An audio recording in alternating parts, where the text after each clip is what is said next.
क्या आपको पता है कि हम दिवाली के दिन माता लक्ष्मी जी की गणेश जी के साथ क्यों पूजा करते हैं? और इस दिन तो भगवान श्री राम अयोध्या वापस आए थे और उनके लिए हमने दीप जलाए थे। फिर भी हम माता लक्ष्मी की पूजा क्यों करते हैं, आइए जानते हैं। बल्कि हमें भगवान श्री राम की पूजा करनी चाहिए। इसकी कहानी जुड़ी है सतयुग और त्रेता युग से। सतयुग में इस दिन समुद्र मंथन से माता लक्ष्मी जी बाहर आई थी और त्रेता युग में इस दिन भगवान श्री राम अयोध्या वापस आए थे। इसीलिए उनकी प्रजा ने उनके स्वागत में दिए जलाए थे। इसीलिए हम भी इस दिन दिए जलाते हैं। और एक बार की बात है, लक्ष्मी जी माता पार्वती के पास गई और उनको बोली कि मेरा कोई भी संतान नहीं है, मेरी कोई भी संतान नहीं है, क्या तुम मुझे अपनी एक संतान दे सकती हो? तो माता पार्वती बोली कि कार्तिकेय जो है वो उनका स्वभाव जो है वो क्रोधित हो जाते हैं जल्दी, और उनके 6 मुख है वो हमेशा खाते ही रहते हैं।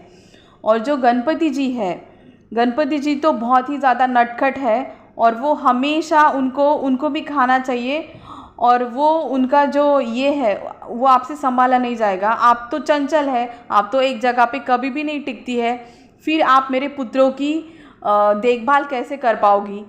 ऐसा पूछे जाने पर माता लक्ष्मी बोली कि कोई बात नहीं, मैं आपके पुत्रों की पूरी देखभाल कर सकती हूँ। मैं मेरी जो भी सिद्धियाँ रिद्धि सिद्धि मेरी जो भी मुझ में है, जो भी मेरे गुण हैं, मैं जिस भी पुत्र का आपकी निर्वहन करूँगी उस पुत्र को वो मैं दे दूँगी।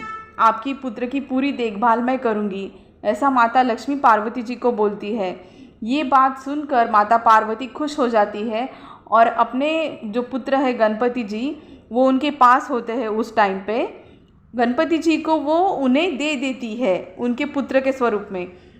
तो इस दिन गणपति जी और माता लक्ष्मी जी की पूजा हम इसीलिए करते हैं क्योंकि माता लक्ष्मी ने गणपति जी को गोद लिया था, और गणपति जी को लेने के बाद माता लक्ष्मी जी के अंदर जो भी गुण है आपकी पूरी मनोकामनाएं पूर्ण करने के, सिद्धियां प्राप्त करने के, आपका घर धन भांडार से भरने के, जहाँ पे भी गणेश जी की पूजा होती है वहाँ पे माता लक्ष्मी स्वयं ही वहाँ पे प्रस्थापित हो जाती है, स्वयं ही आ जाती है। वो घर पूरा धन भांडार से माता लक्ष्मी जी भर देती है।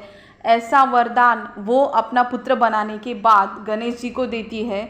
इसीलिए हम गणेश जी को सारी रिद्धियाँ और सिद्धियाँ प्राप्त है, उनके पास लक्ष्मी भी है, गणेश जी के पास सब कुछ है, आपके सुख दुख हारने की क्षमता है। अगर आप गणेश जी की और माता लक्ष्मी जी की साथ में पूजा करेंगे तो आपकी पूरी लाइफ में आपको कभी भी धन जो है, धन संपत्ति लक्ष्मी कभी भी कम नहीं पड़ेंगे, और आपका घर खुशियों से सुख से भर जाएगा। और आपकी जो भी विघ्न है, हम गणेश जी को विघ्नहर्ता बोलते हैं, वो सारे विघ्न गणेश जी हर लेंगे। इसीलिए हम लक्ष्मी जी का पूजन जो है वो गणेश जी के साथ करते हैं जिस दिन लक्ष्मी पूजा होती है। मतलब दिवाली के टाइम पे हम माता लक्ष्मी और गणेश जी की साथ में पूजा करते हैं, इसीलिए क्योंकि हमारा पूरा घर निर्विघ्न हो जाए और हमें सुख मिले और हमें शांति मिले।